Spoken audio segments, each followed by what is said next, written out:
अस्सलाम वालेकुम नाज़रीन, मैं हूं शनीला अमार और मेरे साथ मौजूद है ज़हीर अहमद। आज आपको ज़हीर के वीडियो के अंदर थोड़ा लाइटिंग का मसला नजर आ रहा होगा और उसकी वजह है जी लोड शेडिंग। इन सर्दियों में भी बिजली की लोड शेडिंग हमें बर्दाश्त करनी पड़ रही है। देख लें फिर क्या हालात चल रहे हैं मुल्क के।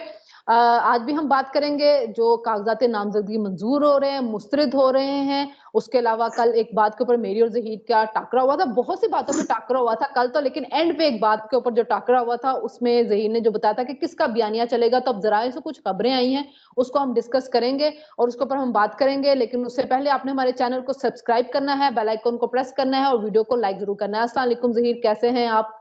जी, वालेकुम सलाम, बिल्कुल ठीक-ठाक, आप सुनाएँ? मैं बिल्कुल ठीक-ठाक हूँ। इस लोड शेडिंग में आप बैठे हुए हैं और ये टाइम बस भी देख नहीं लें लगता है। ये बिल्कुल। ये ऐलान के बगैर वाली लोड शेडिंग है कोई। हाँ, अच्छा बिल्कुल। ज़हीर, आजकल सुबह उठें तो आपको भी और मुझे भी, जो हम ज़ाहिर सहाफ़ी हैं, हमारे पास पहले सुबह से व्हाट्सएप में खबरें आई हुई होती हैं, या हम एक्स पे ऊपर चले जाएँ कि उसके कागज़ात नामज़दगी मंज़ूर हो गए, उसके रिजेक्ट हो गए। अच्छा, अब हमने हुँ, सुना हुँ। था कि फवाद चौधरी के कागज़ात नामज़दगी मंज़ूर हो गए। आज सुबह आया है कि फवाद चौधरी की जो वाइफ़ है हिबा, उसके कागज़ात नामज़दगी मुस्तरद हो गए। कोई 9 अकाउंट्स निकले हैं, 3 बैरूनी दौरे थे जो उन्होंने छुपाए, उसकी वजह से उनके रिजेक्ट हुए। और चूँकि हमारे जो टैक्स का निज़ाम है उसके अंदर जो हस्बैंड होता है, उसने बीवी से रिलेटेड जो सारी इनकम होती है वो बतानी, अगर बीवी आपकी डिपेंडेंट है तो उसने बताना होता है उसकी इनकम का भी। तो उसकी वजह से फवाद को भी नोटिसेस जारी कर दिया गया है। क्या कह रहे हैं इस बारे में? देखिए, मेरी हिबा साहिबा से बात हुई है, उनका जो मौक़िफ़ है, वो भी आपके सामने रख देता हूँ। उस बाद में उसके ऊपर हम तज्ज़िया भी कर लेंगे कि उनका मौक़िफ़ जो है, वो किस हद तक दुरुस्त है। मेरी उनसे बात हुई, तो उन्होंने सबसे पहले तो ये कहा कि मैंने कहा, "जी, आपके अकाउंट निकले हैं और आपके जो ट्रैवलिंग हिस्ट्री थी, वो आपने छुपाई है।" तो उन्होंने ट्रैवलिंग हिस्ट्री के हवाले से बताया कि मेरा जो एक पासपोर्ट, ग्रीन पासपोर्ट है, उसके ऊपर एक वीज़ा लगा हुआ है और एक जगह मैंने ट्रैवल किया, वो मेरे पास है। जो दूसरा पासपोर्ट है, वो पड़ा होता है फ़ॉरेन ऑफ़िस में। कहते हैं जी जिस टाइम इनके बकौल अब ये पता नहीं कितना ठीक है कि जिस टाइम हुकूमत अचानक चली गई थी, तो जितने वज़ीर वग़ैरह हैं, उनके ज़्यादातर के जो अकाउंट वो पड़े हुए थे वीज़े, वो अपना पासपोर्ट जो पड़े हुए थे, वो फ़ॉरेन ऑफ़िस में थे, ताकि इन सब के कहते हैं फ़ॉरेन ऑफ़िस में पड़े होते हैं। चले इस हद तक तो हम वैसे मान भी लेते हैं कि फ़ॉरेन ऑफ़िस में पड़े होते होंगे, लेकिन उस मामले को भी अब तो 2 साल, डेढ़ साल मतलब अप्रैल में 2 साल हो जाएँगे।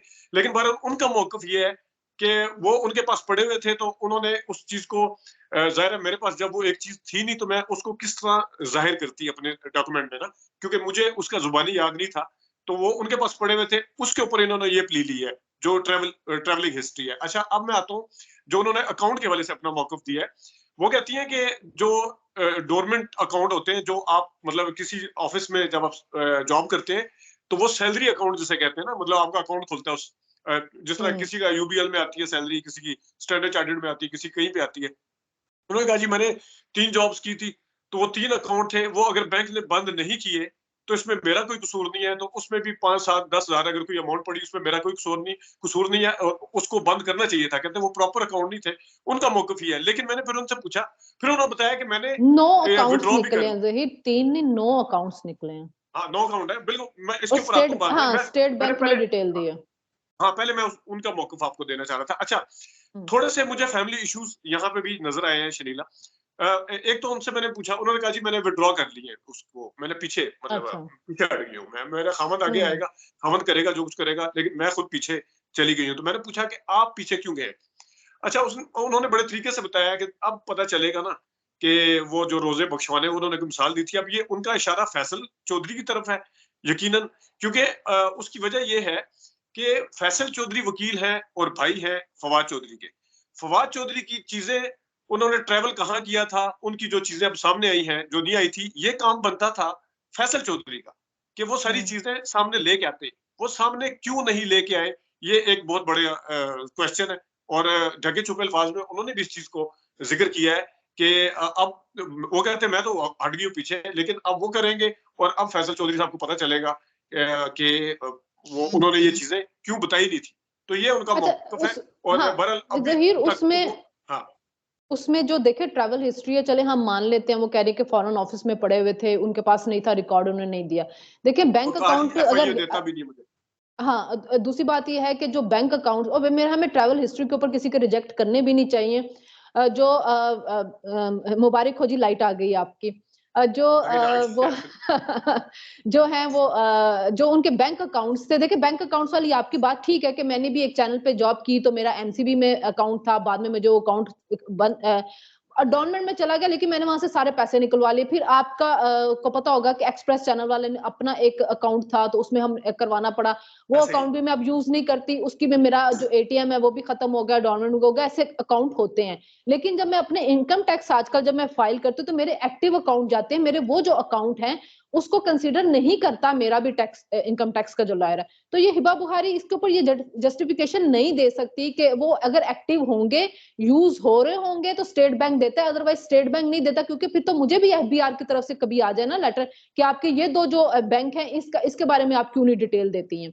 तो ये मेरे ख्याल में हिबा यहाँ पे थोड़ी सी डंडी मार गई है। दूसरा एक और चीज भी है ज़हीर कि जो झेलम के अंदर जो इनके चचा हैं फरूख इल्ताफ, फवाद चौधरी के, उनके बेटे को नून लीग से टिकट मिल रहा है और हो सकता है कि इतराजात वहां से जमा करवाए गए हों और उनके पास तो पूरी हिस्ट्री होगी फैमिली की और वो तो बेहतर तौर पे जानते होंगे। अगर फैसल चौधरी इनके बकौल इनको कर रहा है, चीट कर रहा है, तो फिर इसका मतलब है कि कजन को तो उन्होंने प्रोवाइड की होंगी चीजें कि ये हिबा जो है उसने इस कागजात नामजदगी के अंदर छुपाया, क्योंकि वो कजन है, चाचे का बेटा, ये तो आपस में एक दूसरे के सामने खड़े हो गए हैं ना। ये तो डे वन से शनीला है ना कि जो देवर और भाभी वाला है बीच में एलिमेंट, जाहिर है फवाद चौधरी अगर अपनी मिसेस को देना चाहते हैं या फवाद चौधरी अपने भाई को आगे करना चाहते हैं या खुद अगर वो इन केस अगर खुद नहीं आते, उसमें इनकी अपनी बहुत ज्यादा एक्टिव हुई हुई है, ये एक फैक्ट तो है। और वो चाहती भी फैमिली के अंदर इंटरनली भी हर चीज को ब्लेम जब वो फैसल चौधरी को करती है और फिर ये कि फैसल चौधरी के एक्सेप्ट भी हो गए, तो ज़ाहिर है जब फैसल चौधरी एक्सेप्ट हुए हैं इनको प्रॉब्लम तो होगी उस चीज से। दूसरी बिल्कुल आपकी बात ठीक है कि नून लीग जो है वो वहां पे हल्का एनए 60 से और 61 बनता है, 60 या 59 या 60 है या 60 या 61 है, 61 है, हाँ नहीं 61 ये और 62 है, 61 हाँ बस 62 है मेरे ख्याल में जलम। हाँ बिल्कुल। तो ये चक्कर तो है कि इनका फैमिली के अंदर प्रॉब्लम भी चल रहा है और वहां पे ये इंटरेस्टिंग पहलू एक सामने आया है कि फरूख अल्ताफ जो कि कजन है फवाद चौधरी साहब के, तो वो बीच में आ रहे हैं और ये मुकाबला जो है अदर देन अगर इस थोड़े से उससे हटे भी कल कला फवाद चौधरी सब क्लियर होते हैं या ये होती है, ये तो पीछे हटेगी ना। और इसके इनके ऊपर मैंने सवाल मैंने वैसे यही था, हम भी मतलब अगर तजिया दे तो इतनी आसानी के साथ मेरे ख्याल में विड्रॉ करने वाली नहीं थी, वो पीछे हटने वाली नहीं थी। ज़ाहिर है उन्हें कोई ना कोई आगे रास्ता बंद नजर आया होगा, तो तभी उन्होंने जाके वो पीछे हटी है और अब देखते हैं कि आगे फवाद चौधरी साहब की किस्मत का फैसला क्या होता है। अच्छा, लेकिन पर ये एक फैक्ट, लेकिन ज़हीर एक बात ये भी है ना कि फवाद चौधरी से जब फैसल चौधरी जेल में मिलने गए तो उस वक्त बहुत से लोगों ने कहा कि ये जो खबरें फैलाई जा रही कि भाइयों के आपस में ताल्लुकात खराब हैं, वो इन दोनों को जेल में देख के नजर नहीं आते हैं। तो इसका मतलब है कि जैसे हम कहते हैं कि शहबाज शरीफ और नवाज शरीफ में बड़े प्रॉब्लम है और वो एक दूसरे के साथ उनके आपस में बड़े मसले हैं, लेकिन जब वो इकट्ठे होते हैं तो उनको देख के कोई नहीं कहता नवाज शरीफ शहबाज शरीफ की तारीफ करे तो शहबाज शरीफ कहते हैं कि वो मेरे कायद हैं। तो मेरे ख्याल में ये हिबा जो मर्जी अच्छा कहे, लेकिन इन दोनों हाँ, भाइयों वैसे के मैं अंदर बताऊं, एक देखिए एक बाउंडिंग है। हर घर के अंदर, हाँ हर घर के अंदर ना ये देवर भाभी और भाभी देव और इधर चल रहा होता है आपस में, और ये अच्छी बात होती है कि उसको सामने ना लाया जाए। और जो फवाद चौधरी इसकी फैसल चौधरी की मैंने ट्वीट देखी थी आज से महीना पहले, जब ये इख्तलाफात शुरू हुए थे, महीना तो नहीं हुआ 3 हफ्ते पहले, तो उसमें भी उन्होंने कहा था कि हमारे घर के मसाइल है हम कभी भी सामने नहीं लेके आते, ट्वीट करके उन्होंने कहा था। तो उन्होंने मेरा इशारा भी हिबा साहिबा की तरफ किया था।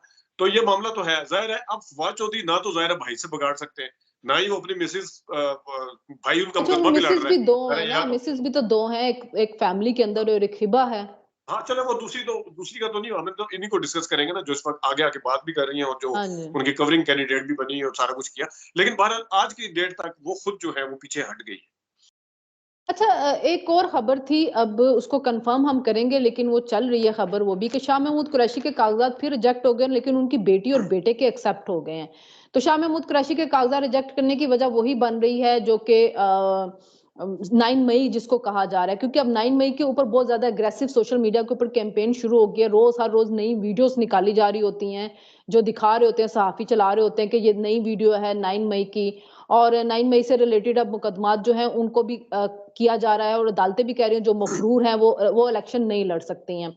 जैसे हमने कहा कि ज़रताज गुल को ज़मानत तो मिली है लेकिन उसके साथ उसको बाउंड तो कर दिया गया कि आप जाके अदालत में सरेंडर करें। तो केपीके के अंदर तो असद कैसर के भी मंजूर हो गए, आतिफ खान के भी मंजूर हो गए, वहां पे काफी ज्यादा जो इनके सियासतदान है उनके हो गए। मेरे ख्याल में ज्यादा जो मसला हो रहा है ना वो जो सामने अमीन गंडापुर हो गए, मुराद सईद हो गए, हमाद अजहर, यास्मीन राशिद, इनके लिए ज्यादा मुश्किलात आएंगी और ये मुश्किल लगता है कि वो चले। लेकिन शाह महमूद कुरैशी के ऊपर आपका भी शक रहता है, मेरा भी रहता है। फिलहाल तो उनके कागजात नामजदगी जो है वो मुस्तरद हो गए हैं। नहीं, मुस्तरद हुए हैं। देखें, जो अभी तो क्योंकि रोजाना की बुनियाद के ऊपर सारा कुछ उनके पास फिर ऑप्शन आ जाता है, फिर वो कहीं और जाके हाँ, 13 अपील जनवरी कर तक है देते हैं। अभी। तो जाहिर है 13 जनवरी के बाद जो तस्वीर है वो जरा ज्यादा अच्छे तरीके से सामने आएगी। लेकिन मेरे ख्याल में असद कैसर साहब का जो आपने बात की है, उन्होंने कोई कॉम्प्रोमाइजिंग किस्म का या एक मसालियत पसंदाना किस्म का कोई बयान दिया है, जिसकी वजह से आपको पता है उनको गिरफ्तार भी किया गया था। फिर ज़ाहिर है जब गिरफ्तारी के बाद बंदा रिलीज होता है तो कोई ना कोई कॉम्प्रोमाइज करके ही आया होता है बाहर। अब वो इमरान खान के साहब के साथ कितने खड़े हुए हैं तो ये तो अब वक्त बताएगा। लेकिन उनकी अगर कागजात नामजदगी एक्सेप्ट हुए हैं तो ये एक बड़ी खबर है इस हवाले से कि उन्होंने या तो कोई ना कोई इस तरह की बीच में बात की है या कोई ना कोई उनसे मुनहरिफ होंगे, क्या अच्छा, होगा ये तो। वो नहीं, मुनहरिफ नहीं, अगर आप देखा जाए असद कैसर उन लोगों में से थे जो शुरू दिन से इमरान खान को ये बात कहते थे कि आप सियासी लोगों के साथ मुलाकात करें, आप सियासी लोगों के साथ बैठें, आप सियासी लोगों के साथ मुज़ाकरात करें, एक्सट्रीम की तरफ ना जाएं। अच्छा, इमरान खान को एक्सट्रीम की तरफ ले जाने वाले भी यही थे, ये असद उमर हो गया, ये शीरी मज़ारी हो गई, ये फवाद चौधरी हो गया, ये इस टाइप हाँ, के इसमें लोग मैं थे एक जो चीज बहुत ऐड करूं। भड़काते थे और यही लोग बाद में गंगा नहा गए। और जो लोग कहते थे कि एक्सट्रीम की तरफ मत जाएं, सियासतदानों के साथ रहे, वो अभी तक बैठे हुए हैं इमरान खान के साथ। नहीं, उसमें एक चीज है, आपको याद होगा कि जिस वक्त जो कासिम सूरी साहब ने रूलिंग सुनाई थी स्पीकर, तो उस दिन हम्म। बिल्कुल इंटेंशनली इरादतन जो है असद कैसर साहब वहां पे नहीं बैठे थे। और मैंने ये भी अंदर की खबरें आई थी कि इमरान खान साहब ने असद कैसर साहब को कहा था कि आप ये जाके रूलिंग बताएं, तो उन्होंने इनकार किया था। तो ये बात आपकी मैं इस हद तक मानता हूँ कि असद कैसर के हद तक वो उस ग्रुप में शामिल थे। यकीनन आप वहीं से अगर आप मिसाल ले लें तो आगे जाके वो अगर वो उस वक्त इतना मतलब एग्रेसिव नहीं हो रहे थे और उस वक्त साथ नहीं दे रहे थे तो बाद में भी यकीनन वो पीछे रहे होंगे और मसालत पसंदाना उनका जो तबीयत है वो रही। नहीं, हाँ, उन्होंने मसालत उनको ये कहा था कि आप देखें, ये बात हम भी कहते थे उस वक्त कि इमरान खान को असेंबली में रहना चाहिए था।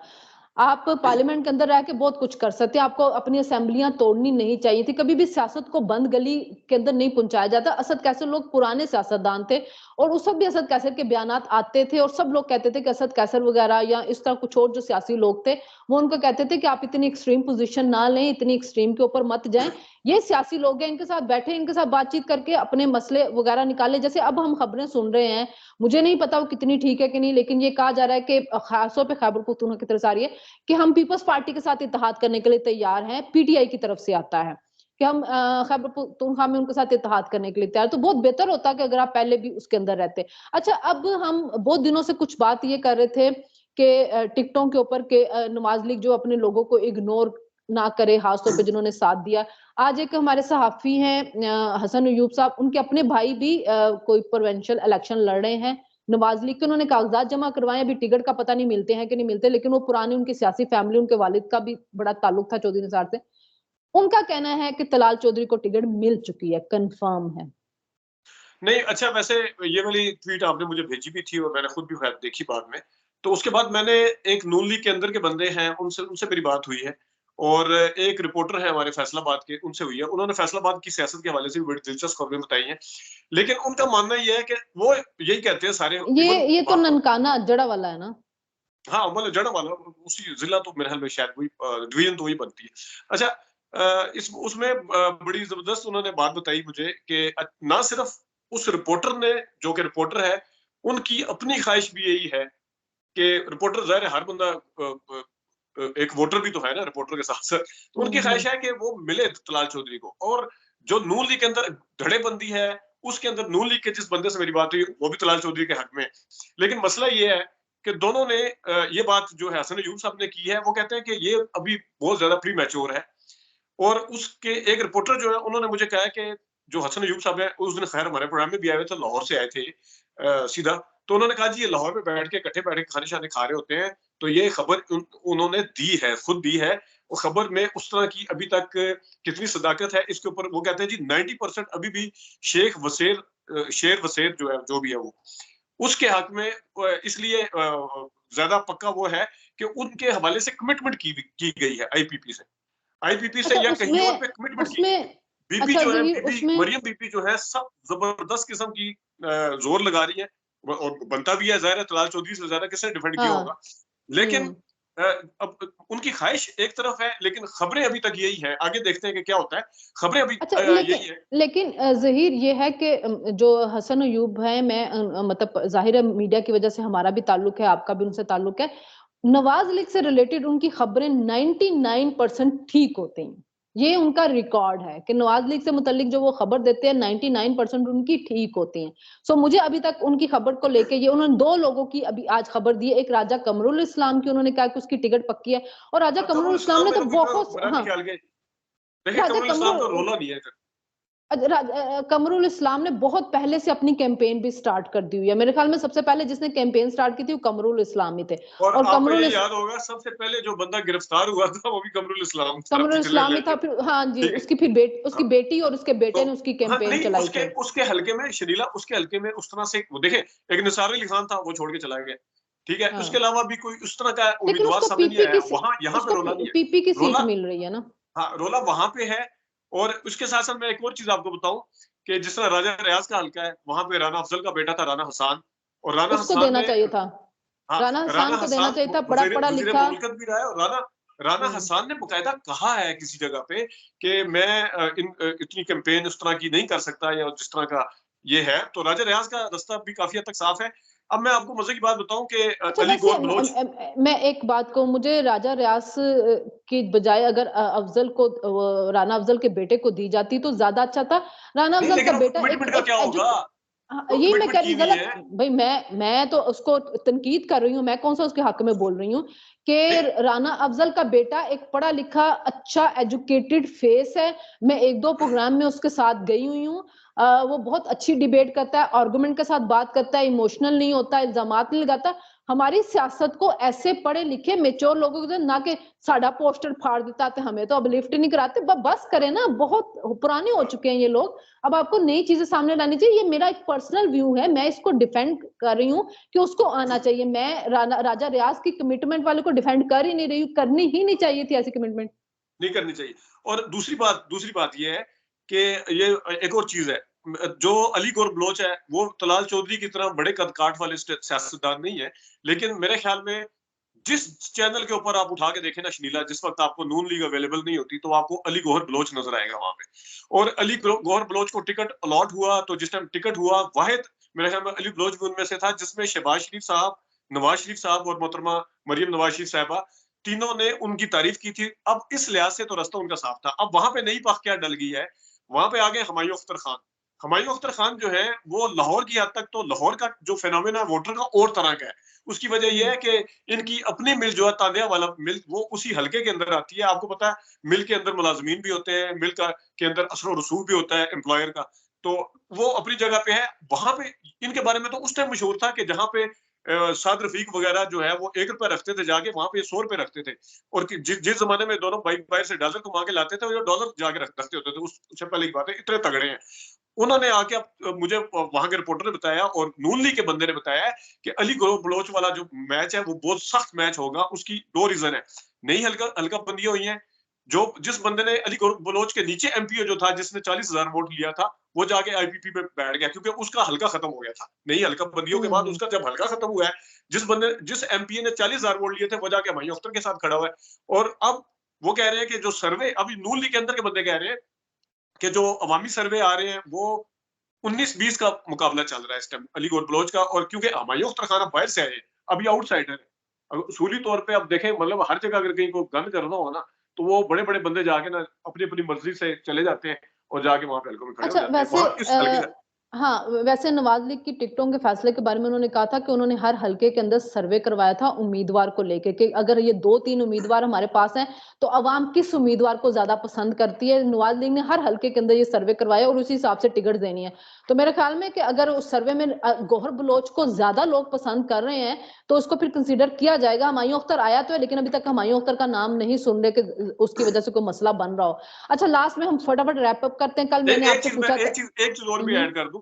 राणा सनाउल्लाह साहब ने इंटीरियर मिनिस्टर के तौर पे वहां पे जो पासपोर्ट ऑफिस भी बनाया है। पहले जिस जिस उसमें नहीं था, डिवीजन में दूर से आना पड़ता था। फिर एक और उन्होंने वहां पे नादरा का, ये मैं इसलिए बता रहा हूँ आपको, राणा सनाउल्लाह के हल्के में कांटेदार मुकाबला है, बहुत सख्त मुकाबला है वहां पे भी मुकाबला। हालांकि उस बंदे ने मुझे बताया है, रिपोर्टर ने, कि इन्होंने अगरचे काम बहुत करवाए हुए हैं, लेकिन मुकाबला बहुत सख्त है। अगर वहां पे रास्ता किसी का क्लियर है, वो है जनाब आबिद शेर अली। अभी शरीफ वाला हल्का जो है वो जरा ज्यादा क्लियर है, लेकिन राणे के वाले हल्के में और अली गौर बलोच वाले हल्के में बहुत जबरदस्त किस्म का अच्छा, मुकाबले का सामना। बात सुने ना, जो आबिद शेर अली था ना, उस वो पिछली दफा भी हार गया था, जिमनी में भी हार गया था। राणा ने 2018 में इतने मुश्किल इलेक्शन में अपनी सीट निकाली थी, वो अभी भी निकाल लेगा। आबिद शेर अली ने खैर कैंपेन इस अपनी बुनियाद स्टार्ट कर पर दी। अ, अच्छा। मतलब 2018 में भी निकाल ली थी, मुश्किल टाइम था उस वक्त भी, आपको पता होगा। उस अब भी निकाल लेगा, और आबिद शेर अली उस वक्त भी हार गया था और अभी जिमनी में भी।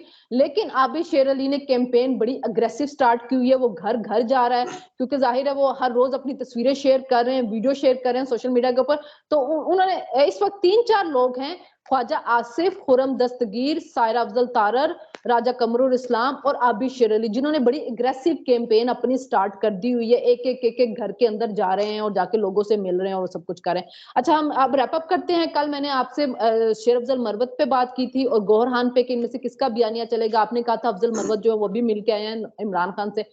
अभी खबरें भी आई हैं, एजाज सैयद वगैरह कुछ और सहाफियों ने खबरें दी हैं कि इमरान खान ने, ये तो सबको पता है कि इलेक्शन कमीशन को कहा है कि मैं आप लोगों पे आर्टिकल 6 लगाऊंगा, बाहर आऊंगा, करूंगा।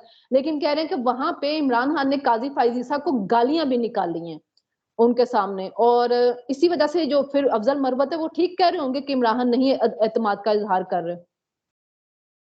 नहीं, गालियों का तो खैर मुझे नहीं पता, तनकीद की होगी यकीनन। लेकिन मैंने आपको कल भी नहीं, बताया वो था कह कि रहे थे सहाफी शेर कि अफजल हम मरवत जो है। सहाफी कह रहे हाँ, थे कि हम बता नहीं सकते।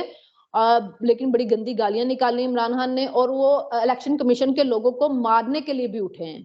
उनको पकड़ा है अच्छा। उनकी नहीं, ये तो बहनों खैर ने वो और उस दिन फवाद खबरें भी चौधरी चली ने। थी। ये 2-3 जुमेरात को ये खबरें चली थी शाम को। लेकिन मैं एक चीज बताऊं कि जिस तरह मैंने कल भी आपको कहा था कि शेर अफजल मरवत के अंदर इतनी हिम्मत नहीं हो सकती कि वो चीफ जस्टिस के हवाले से आगे बाहर आके बात करे, अनलेस हम्म। आपको जो है पीछे से बैक ना हो। कल भी मैंने इसी हवाले से बात किए थे और मैंने यही हाँ, कहा था कि अब वो दोनों ग्रुप जो है अपने अपने काम कर रहे हैं। एक जो वो कहते हैं ना, एक गुड कॉप और बैड कॉप कह लें, या एक जो छुड़वाता है लड़ाई को और एक जो जाके लड़ाई करता है। तो ये मेथड होता है पूरा, जिसकी मैडनेस नजर आती है जिसमें, लेकिन ये पूरा मेथड होता है। लेकिन मैं अगेन यही कहूंगा कि जाहिर है पीटीआई के अगर आप परसेप्शन खाली इमरान खान नहीं है, पूरे ओवरऑल पीटीआई की तरफ देख लें, तो उसमें मेरा नहीं ख्याल कि चीफ जस्टिस के हवाले से कोई इतने ज्यादा सेटिस्फाइड हैं। क्योंकि अच्छा, उस पे जल्दी पे तेल का काम क्या हुआ। सेटिस्फाइड सेटिस्फाइड होना और बात होती है, अफजल मरवत ने आके कह दी और बात होती है, लेकिन जो गालियां वहां से आई हैं, तो वो तो फिर उसके मतलब ये है कि एक तरह से वो ये भी लोगों को लगेगा कि कैंपेन फिर चलवाई जा रही है, जो वो से पीटीआई के सहाफी चलाते हैं कैंपेन। तो बाद दफा तो लगता था कि आप खुद ये लोग अपनी वैसे तनकीद करें, लेकिन जब इमरान खान की ये खबर आ रही कि गालियां निकाल रहे हैं, बड़ी बेहुदा गालियां निकाली, तो फिर वो यही होगा कि ये अफजल मरवत या जो कैंपेन है वो एक सोची समझी उसके तहत निकाली जा रही है, इंटेंशनली है, देखिए, हमारे अनइंटेंशनली यहाँ नहीं है। शनीला इस चीज का कल्चर है कि जब चीजें, मतलब आप कमरे के अंदर बैठ के डिस्कस करते हैं, तो वहां पे हर किस्म की जुबान इस्तेमाल होती है। उसमें पार्टी से बिल्कुल नहीं नहीं, मुबर्रा होकर अगर आप सोचें, वकीलों इवन मजहबी जमात के जो उलमा है वो भी गालियां इलेक्शन निकालते हैं। इलेक्शन मैं गालियों को कमीशन जस्टिफाई नहीं कर रहा, मैं नहीं एक नहीं, फैक्ट बता रहा हूँ इलेक्शन आपको। कमीशन नहीं नहीं, ये मैं ड्राइंग रूम के अंदर बात नहीं हुई है। ये इलेक्शन कमीशन के जो वकील वहां पे बैठे हुए थे, जो फर्द जुर्म लगाने गए हैं, उनके सामने ये सारा कुछ हुआ है। उन्होंने बाहर आके जो जो सारी खबरें जो निकली हैं। चीफ जस्टिस साहब के हवाले से आपने बात की है ना, उस पे मैं आपको बताऊं कि देखिए, असल मामला कहाँ पे शुरू हुआ कि चीफ जस्टिस साहब जब छुट्टी गए हैं ना, छुट्टी जाने के बाद एक फैसला सुनाते हैं अतर मिनल्ला साहब। उस दिन शाम का सोशल मीडिया क्या, दूसरे मेन स्ट्रीम मीडिया के ऊपर भी ये चीजें डिस्कस हुई हैं शनीला, कि अतर मिनल्ला साहब ने ये फैसला सुनाया। और उसके साथ ये भी डिस्कस हुआ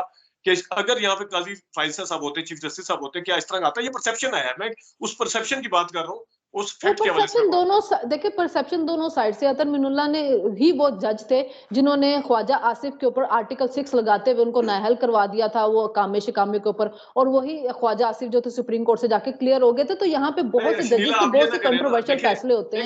एक सेकंड इस पे मैं नहीं, थोड़ा सा मेरी बात सुनो। परसेप्शन की बात करें ना आप, परसेप्शन की बात करें तो मैं कह रही हूँ हर एक का परसेप्शन की बात होती है। एजाज सैयद की एक खबर थी, सुन लेना, एजाज सैयद की खबर थी कि जिस वक्त इमरान खान वजीर आजम थे, अतर मिनुल्लाह जज थे इस्लामाबाद हाईकोर्ट के, और उनकी आपस में फोन पे बातचीत होती थी पर्सनल। तो यही खबरें वो कुछ आता है सामने आता है।